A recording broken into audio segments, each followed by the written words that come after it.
이번에는 뭐 간단하게 ETF 좀 괜찮은 거에 대해서 한번 말씀드리려고 합니다.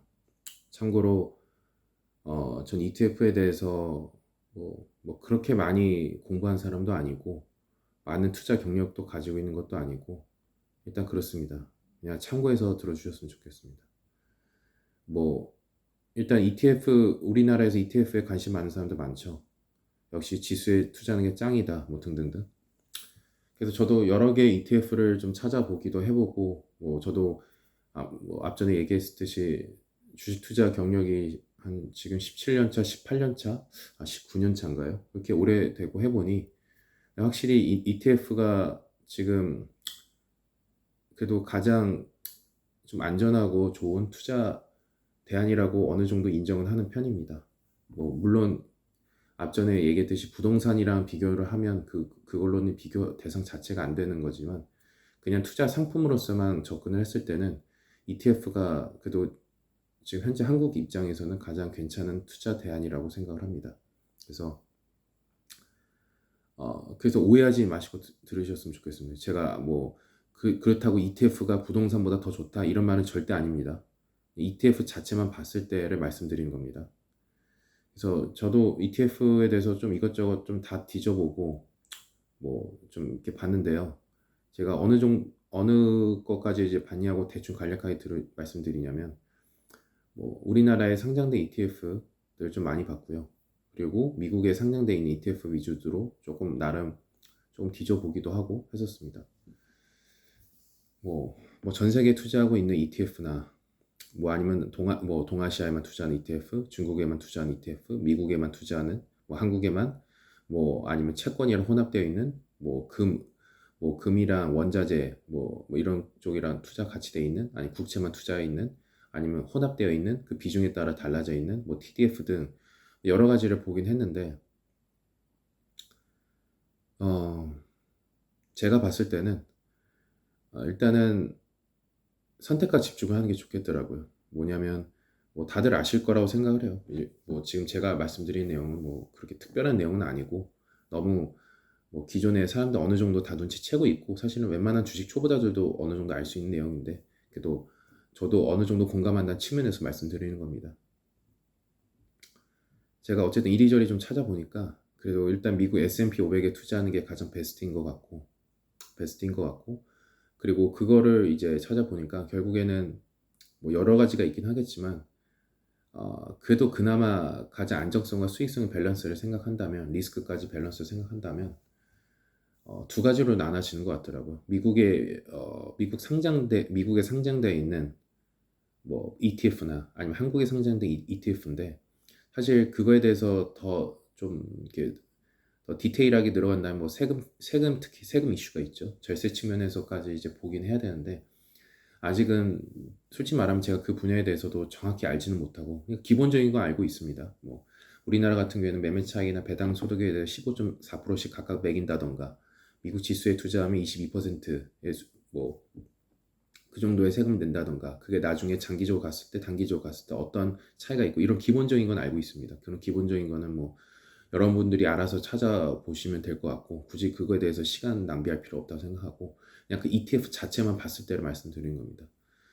어, 그래서 결국에는 미국 S&P 500 지수에 투자하는 ETF 상품이 가장 괜찮다고 생각을 했고 그러면 미국에 상장이 되어 있는 자산운용사나 아니 유럽에 상장이 있는 자산운용사 뭐 일본, 중국에서도 미국 S&P 500에 투자한 ETF도 있거든요. 그런 것들 안정성까지 다 봤을 때는 그래도 일단은 가장 안전한 거고 베스트는 미국에 상장되어 있는 미국 S&P 500에 투자하는 지수 ETF를 사는 게 가장 수익과 리스크를 가장 밸런스 있게 가져갈 수 있을 거라 생각을 했고요. 그래서 그럼 이제 봤죠. 그럼 미국에 있는 자산운용사 ETF 좀 뭐가 있을까?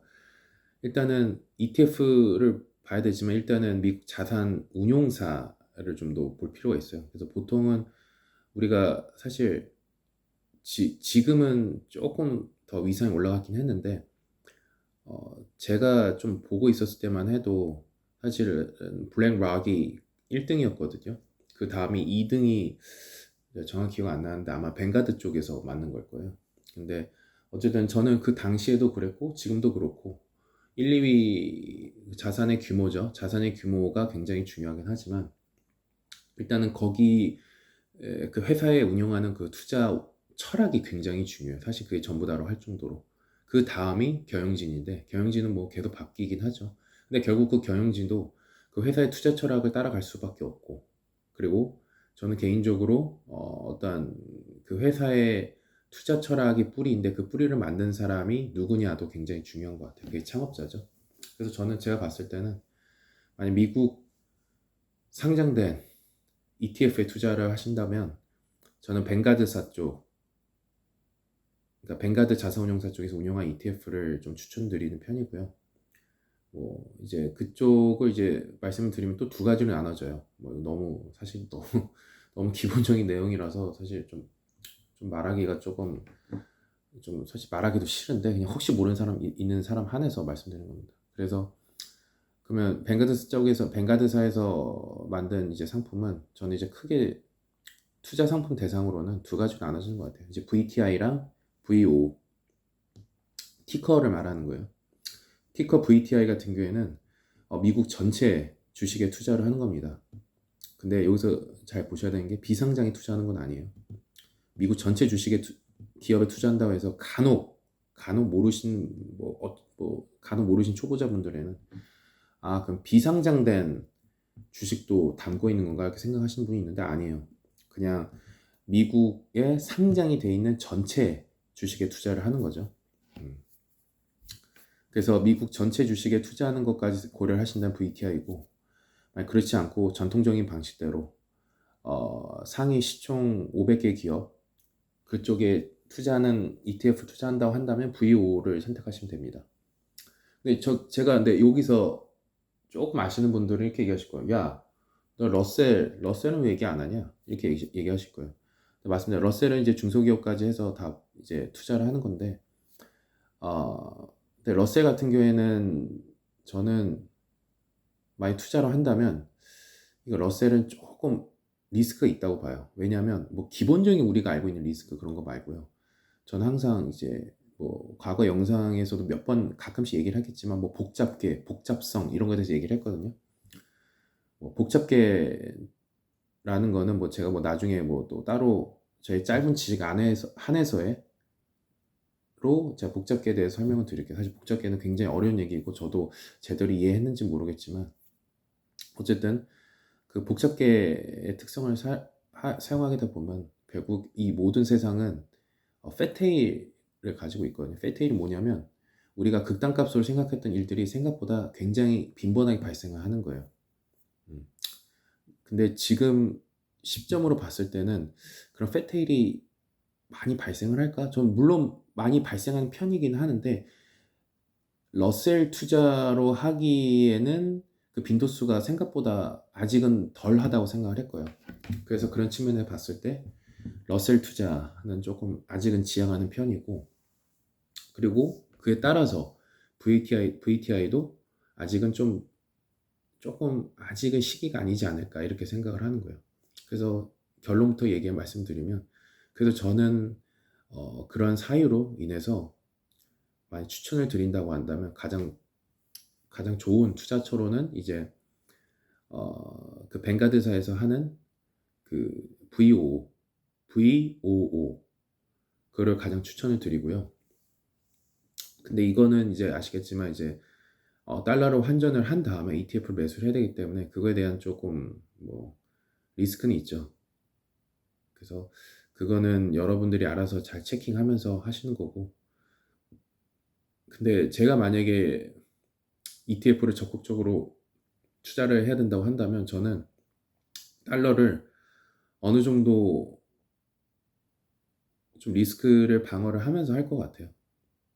아니다. 제가 잘못 표현했네요. 달러의 환 노출을 그대로 리스크를 받아들이면서 투자를 할 것 같아요. 사실 초기에 마이너스를 많이 먹고 투자를 하는 것과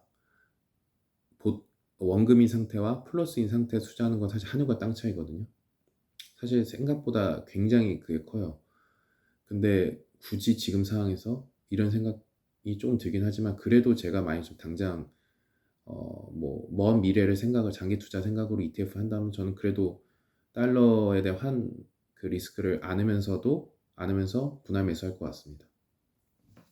뭐 그리고 또 나중에 얘기할 기회가 될지 모르겠지만 아마 뭐 바로 얘기할 수 있을 것 같은데 ETF 분할 매수에 대해서는 또 제가 또 설명드릴 게 있어서 또 짤막하게 말씀드리겠습니다. 일단 그렇고요. 그리고 그래서 VO를 가장 최선호주로 말씀을 드린다. ETF 중에서는 그렇게 그렇고요. 그리고 이제 뭐 많은 분들이 지금 DC형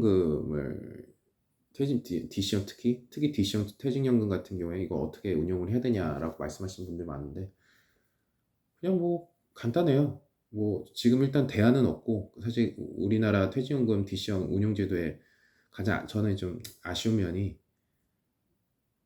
그 위험자산은 70%, 안전자산 30%로 해야 되는 그게 있거든요. 그래서 그것도 지금 뭐 없애려고 한다는 뭐 얘기가 있는데 그건 제가 정확히는 모르겠고 그런 얘기가 있더라고요. 뭐 유튜버 애들 중에서 그렇게 얘기한 사람도 있고 뭐 네이버에도 찾아보니까 몇 개 있긴 하더라고. 근데 언제 그게 확실히 실행이 될지 모르겠는데 일단은 뭐 위험자산 70% 기준으로 안전자산 30%는 여러분들이 알아서 찾으세요. 뭐 정기예금 하든 뭐 하든 뭐 사실 거기서 거기니까 위험자산 70% 같은 경우에는 이게 함정이 있어요. 이것도 좀 답답한데 뭐 아시죠? 뭐 우리나라뿐만 아니라 뭐 개별 주식 자체에 투자를 할 수가 없어요. 그렇죠?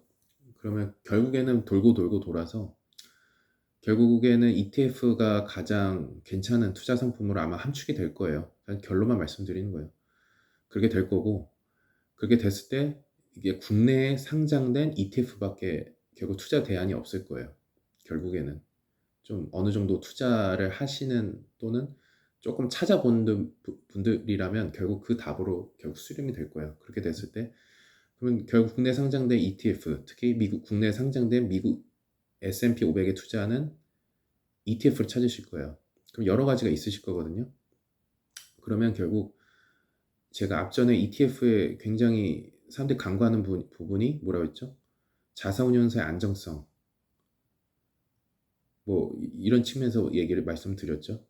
근데 일단은 사실 저는 퇴직연금을 지금 넣고는 있지만 그냥 퇴직연금 솔직히 금액도 크지도 않고 솔직히 우리나라 자산운용사에서 굴리는 그 ETF에 별로 기대를 안 걸어요. 그냥 운이 좋으면 계속 살아남아서 내 자산을 어느 정도 조금 불려주는 거고 설사 그 자산이 폭파돼 가지고 뭐 자산운용사 갑자기 망하던가 ETF를 강제 청산하던가 등등등 아까 저번에 말씀드렸죠. 별의별 일이 발생할 수 있기 때문에 어차피 소액이기도 하고 그래서 퇴직연금이 갑자기 빵원이 돼도 저는 별로 눈 하나 깜짝 안 할 거예요. 그래서 그냥 좀 어느 정도 좀 포기한 상태에서 아까 말씀드렸던 VO랑은 달리 어느 정도 포기한 상태에서 하는 거거든요. 대안이 없으니까. 그렇게 해서 제가 뭐 찾고 찾다 보니까 일단은 S&P 500에 투자는 그래도 국내 상장된 가장 큰 시총을 가지고 있는 게 그 타이거 미국 S&P 500 ETF더라고요. 그것도 일단은 환 노출이 되는 걸로 해야죠. 그 뒤에 H라고 적혀 있는 건 이제 환 노출에 대해서 해지를 한다는 건데 그렇게 할 필요는 없다고 생각을 해요. 저는 그에 대해서 또 할 얘기도 많지만 그건 너무 복잡해서 좀 말하기 힘들 것 같고 그래서 그냥 그 H가 없는 뒤에 H가 없는 순수하게 타이거 미국 S&P 500 ETF 그게 가장 베스트인 것 같고 위험 자산 70% 투자하는 거 한해서는 그래서 저 같은 경우에는 그 ETF 70% 한해서는 그 ETF 그 종목 하나만 지금 꾸준히 월 적립 매수를 하고 있고요. 그래서 일단은 뭐 걔네가 시총이 어떨지 모르겠는데 지금 아마 우리나라에서 가장 클 거예요. 한 20조 원 정도 되고 근데 2등이랑 1등이 좀 차이 나는 걸 알고 있거든요. 2등이 아마 코덱스 미국 S&P 500 ETF일 거예요. 아마 근데 그쪽이랑 지금 타이거랑 거의 좀 시장 규모 차이가 좀 있기 때문에 어차피 또 사람들은 또 1등을 다 몰릴 거잖아요. 결국에는 특히 우리나라 사람 특성상 위험회피 성향이 좀 있는 이 우리나라 특성상 특히 그럴 거기 때문에 아마 1등으로 더 몰릴 거고 그럼 자산 안정성은 좀 더 있긴 할 거예요.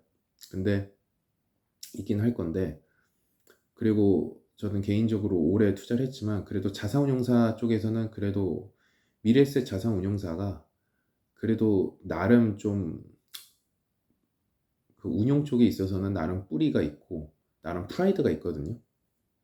그래서 그런 측면을 조금 높게 쳐줬고 그러면서 우리나라 시총 1등이고 2등과의 격차도 좀 있는 상황에서 그리고 아무래도 좀 오래 운용사 쪽에서는 조금 오래된 역사가 있고 그래도 잘한다고 생각을 하기 때문에 그쪽으로도 아마 ETF 쪽 관련해서 시스템이 어느 정도 갖춰져 있지 않을까. 그러니까 ETF를 투자할 때는 이제 어느 정도 그거 시총의 비중에 따라서 아마 그 비중을 계속해서 조정할 거예요. 그거를 이제 본인이 일일이 수기적으로 엑셀로 해가지고 하시는지 아니면 알아서 자동화 시스템 시켜서 하는지는 모르겠지만 어쨌든 둘 중에 하나라도 뭐 둘 중에 하나겠죠. 또 어쨌든 뭐 자동화 시스템을 한다면 뭐 그건 본인들이 알아서 할 거고 그 대신 그걸로 인해서 시스템 리스크 문제가 있긴 하겠지만 뭐 그 또한 뭐 본인들이 어느 정도는 알아서 하겠죠. 어느 정도 대처가 가능할 거라 생각하고 수기로 한다고 하면 그건 이제 문제가 되긴 하겠지만 그거를 나중에 우리가